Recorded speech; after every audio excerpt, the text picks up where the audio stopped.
Partnership final account basic posting part 4। इससे पहले आपने पार्टनरशिप फाइनल अकाउंट के बेसिक 3 वीडियोस मेरे देखे होंगे, पार्ट 1, पार्ट 2 और part 3।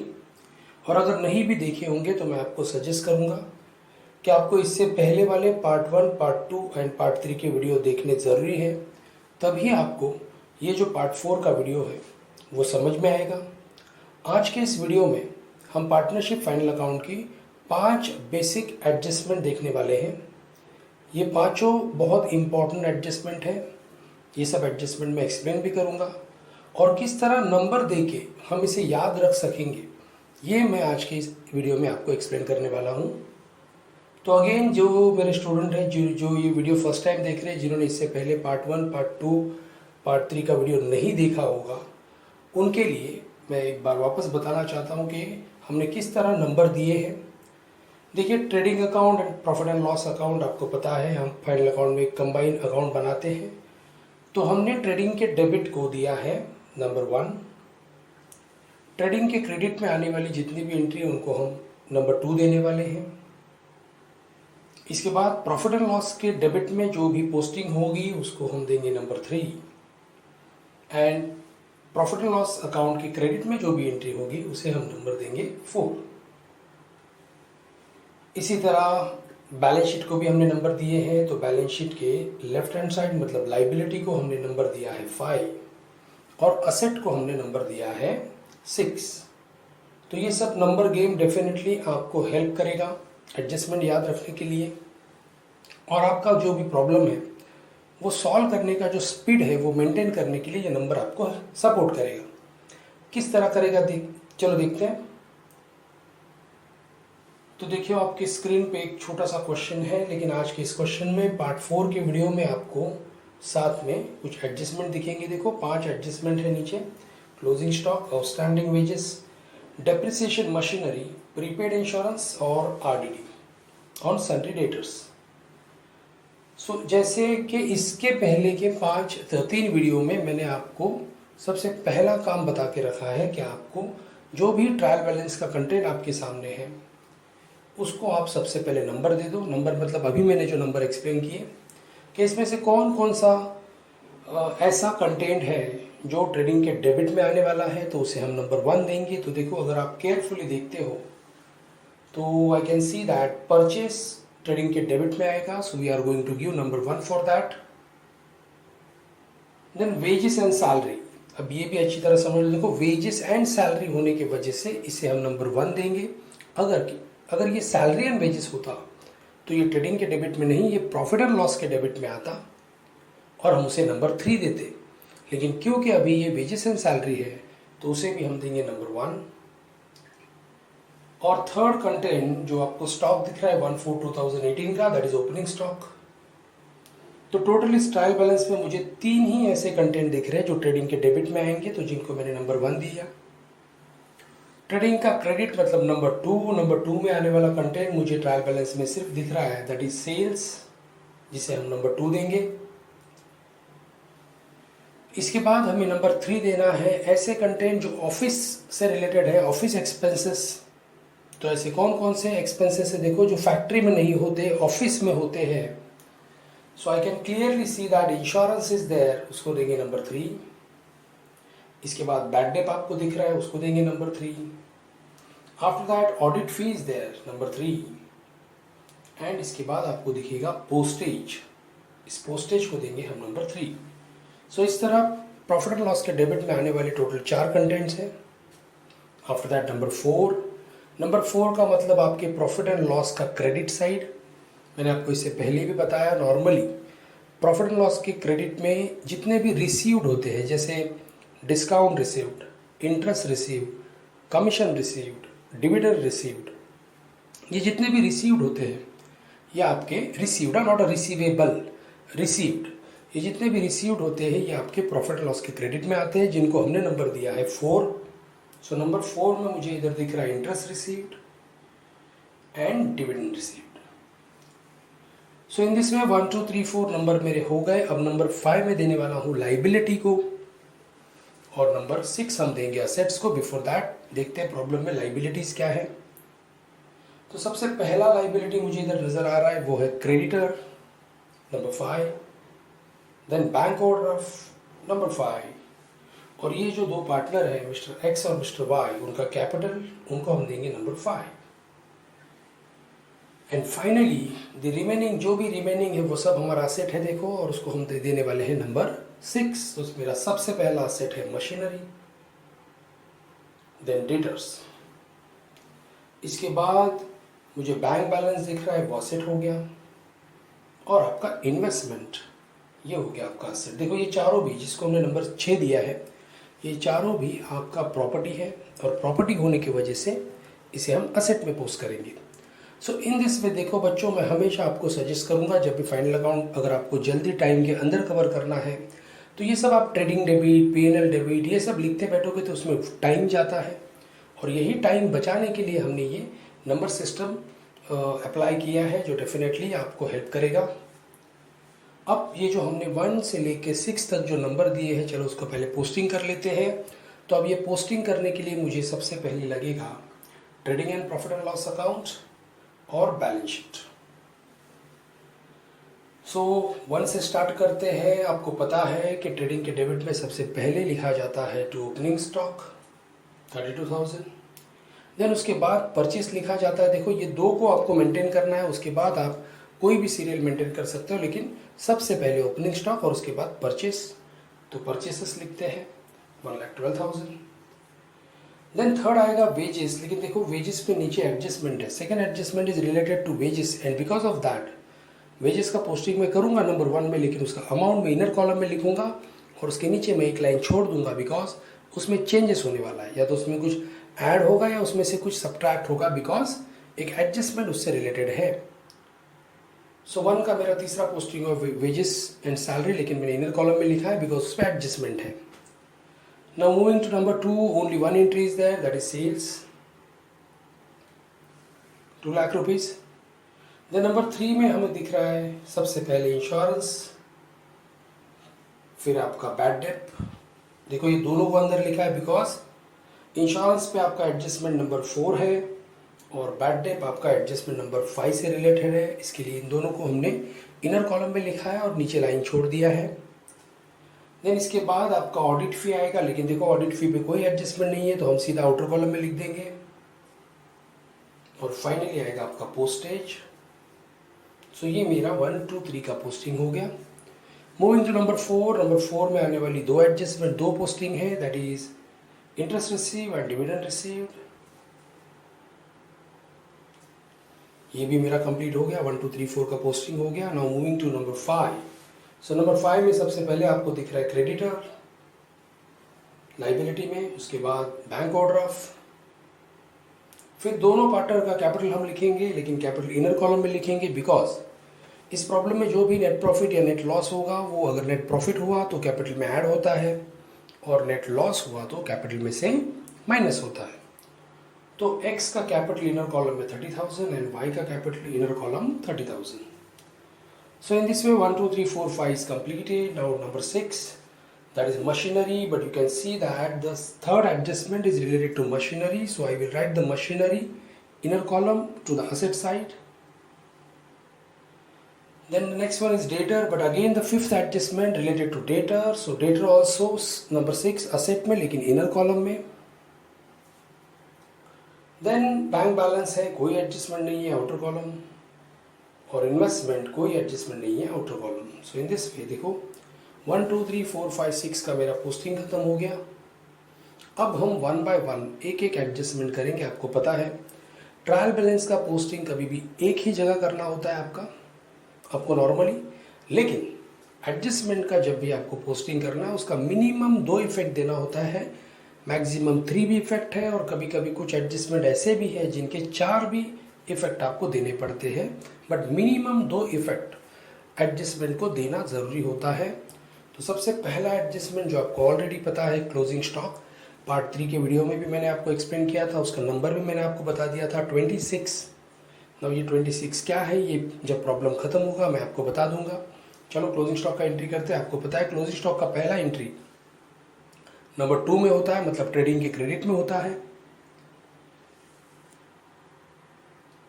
So closing stock 25,000 and second entry, क्योंकि वो क्लोजिंग स्टॉक है, आपका बचा हुआ स्टॉक जो आप इस साल बेच न सके वो आपके लिए प्रॉपर्टी है, और उसके लिए उसका सेकेंड एंट्री असेट में जाएगा।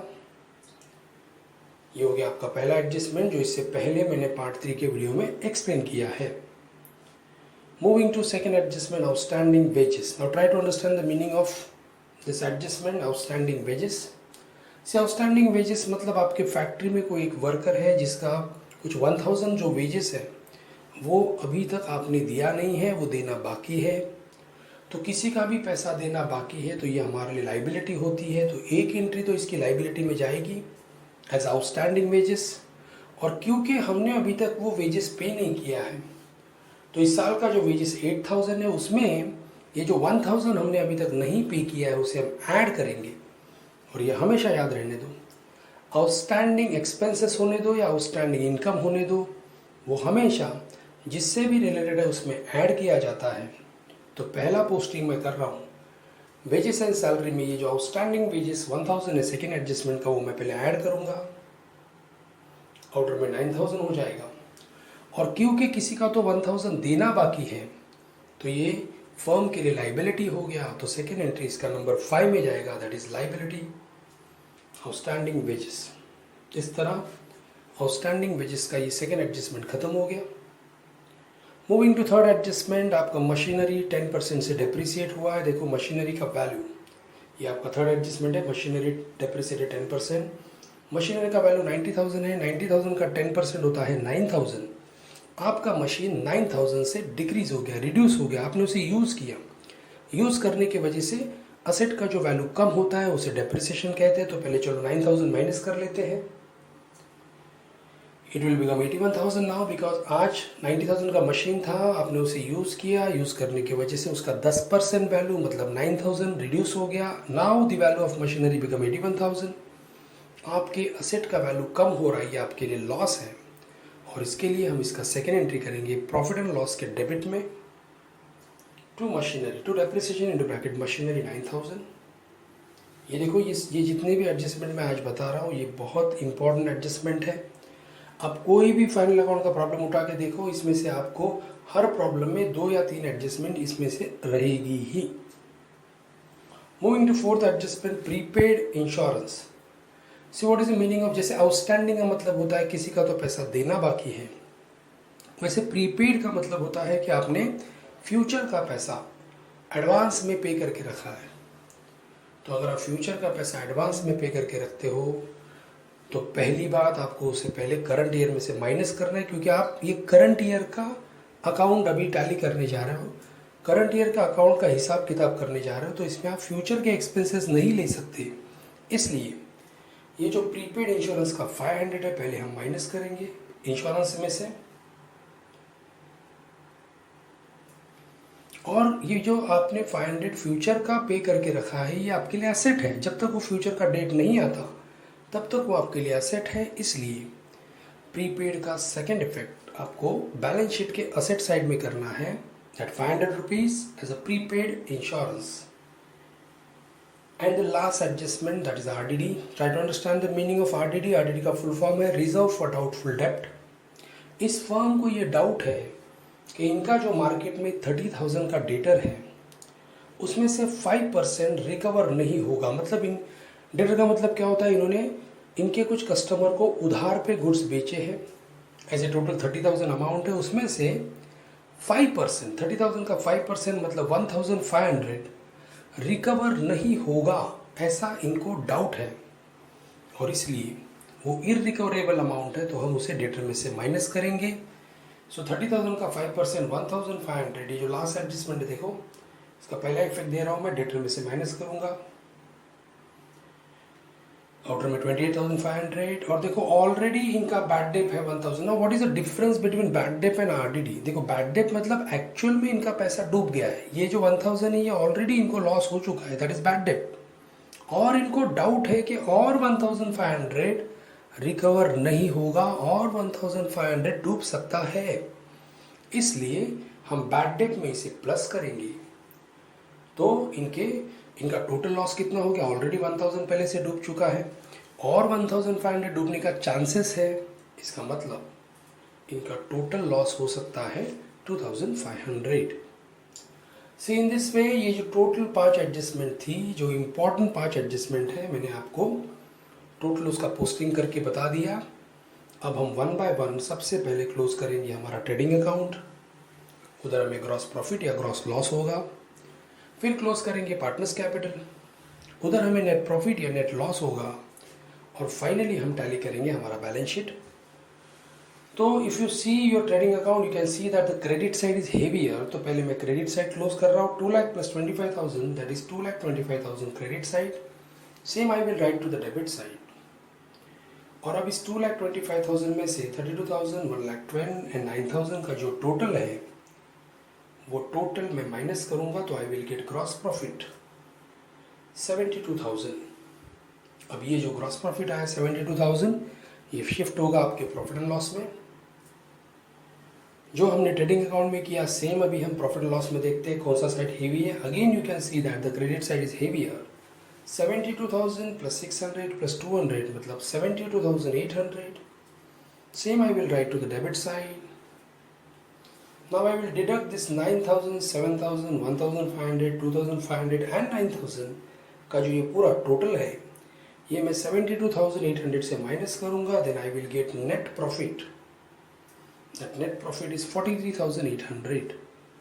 अब क्योंकि इस प्रॉब्लम में हमें रेशो नहीं दिया है, तो ये जो नेट प्रॉफिट हुआ है ये x और y को इक्वली डिवाइड करेंगे। So if I make a two part of 43,800, the one share will be given to x, that is 21,900, and same share given to y also 21,900, so that दोनों का capital का total बन जाएगा। देखो net profit है तो आपको add करना है, अगर नेट लॉस होगा तो आपको लेस करना है। अब मैं मेरे लाइबिलिटी साइड का टोटल कर रहा हूँ। देखो 900, 900, 1800, तो 800 रहेगा लास्ट में।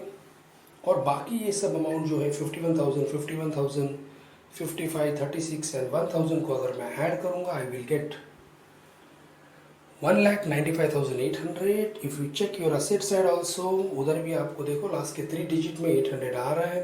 सो if you cross check it, see 500, 500 and 800, 1800, so 800 आपका लास्ट का 3 डिजिट हो गया। 1,000 carry, so 81 plus 1, 82 plus 28, that is 1,10,000 plus 43, 1,53,000 plus 25, 1,78,000, 1,78,000 plus 17, you will get 1,95,800.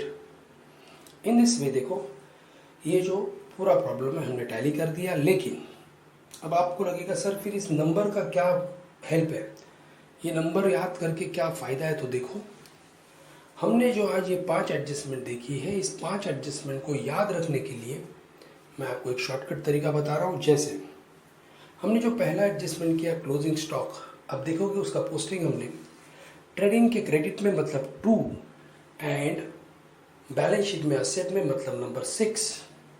तो देखो मैंने एक छोटा सा बॉक्स इधर एडजस्टमेंट के सामने आपके लिए रखा है, उधर देखो आपको याद रह जाएगा। क्लोजिंग स्टॉक का पोस्टिंग आपको याद कैसे रखना है। Your closing stock will be number is 26। तो अगर 26 नंबर आपको याद रह जाता है क्लोजिंग स्टॉक के साथ, तो कभी भी आप उसका पोस्टिंग करोगे 2 मतलब ट्रेडिंग के क्रेडिट में और 6 मतलब असेट में। इसी तरह आउटस्टैंडिंग वेजेस को हमने नंबर दिया है, देखो plus and 5। Now what is the meaning of this plus and 5? Plus means what, outstanding जिसके भी बारे में आएगा उसमें आपको प्लस करना है, इसके लिए प्लस लिखा है। देखो अगर आउटस्टैंडिंग वेजेस है तो आप वेजेस में प्लस करोगे, आउटस्टैंडिंग सैलरी है तो सैलरी में प्लस करोगे, आउटस्टैंडिंग इंश्योरेंस है तो इंश्योरेंस में प्लस करोगे, इसलिए ओनली प्लस साइन दिया है। और 5 नंबर क्यों दिया है? जो भी आउटस्टैंडिंग एक्सपेंसेस होता है उसका सेकेंड एंट्री 5 मतलब लाइबिलिटी में होता है, इसके लिए इसको हमने नंबर दिया है +5। सो आउटस्टैंडिंग एक्सपेंसेस +5। इसी तरह डिप्रिसिएशन में देखो हम क्या करते हैं, डिप्रिसिएशन को नंबर हमने दिया है -6 एंड 3 -63। क्यों -63 दिया? देखो हम इसे असेट से माइनस करते हैं, मतलब 6 में से नंबर 6 असेट में से माइनस करते हैं तो -6। सेकेंड एंट्री हम 3 नंबर मतलब P&L के डेबिट में करते हैं, इसके लिए -63। इसी तरह prepaid insurance only -6। What is the meaning of only minus? मतलब प्रीपेड जिसके बारे में भी आएगा उसमें आपको माइनस करना है, नंबर 1। और 6 नंबर हमने क्यों दिया है, इसका मतलब उसका सेकेंड एंट्री एक्सेप्ट में करेंगे। एंड लास्ट RDD नंबर देखिए -6 + 3। अगेन हमने RDD में क्या किया था, डेटर में से उसे माइनस किया था तो -6, और बैटर में प्लस किया था तो +3। So in this way in today's problem मैंने आपको 5 एडजस्टमेंट एक्सप्लेन कर दिया और साथ में उनके नंबर्स बता दिए। देखो, closing stock 26, outstanding expenses +5, depreciation -63, prepaid expenses -6 and RDD okay that is -6 + 3। इस तरह मैं मेरे अभी ये 4 वीडियो होगा, देखो बेसिक 4 वीडियो खत्म हो गए। अब मैं आपके जो टेक्स्ट बुक के प्रॉब्लम सॉल्व करूंगा उसे भी मैं इस तरह आपको नंबर गेम से एक्सप्लेन करूंगा। एंड डेफिनेटली ये जो अलग मेथड है ये आपको आपके 12th कॉमर्स में बहुत हेल्प करेगा। Not only 12th commerce, 11th commerce के बच्चों को भी ये फाइनल टर्म के लिए बहुत हेल्प करेगा। CBSE के जो बच्चे हैं उन्हें भी इसका हेल्प होगा। सो जस्ट मेरे वीडियो देखते रहिए। Thank you and all the best.